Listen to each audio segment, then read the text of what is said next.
abashuhuje aho muherereye hose mu bice by'igihugu mu ntara zose ndetse no ku isi hose mu bihugu bigiye bitandukanye.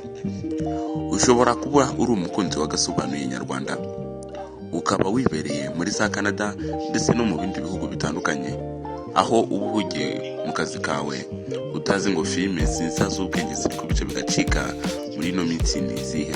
Ese filime zaba zigezweho nshasha ku isoko zaba ari izihe?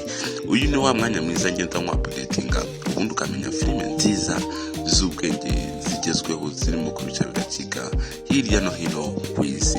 Kora subscribe kugira ngo ujye ubasha updatingwa kuri filime nziza z'ubwenge ziba ziri guca agahigo hirya no hino ku isi. Nimba ari bwa mbere udukurikiye, kora subscribe and like kugira ngo tujye tubasha kugumana kubana buri munsi uba unaduteye inkunga. Iyi ni filime nziza y'ubwenge irimo ku bice bigacika hirya no hino. Uko ubona iryo zina kuri ekara yawe, genda uyishake ku mbuga nkoranyambaga.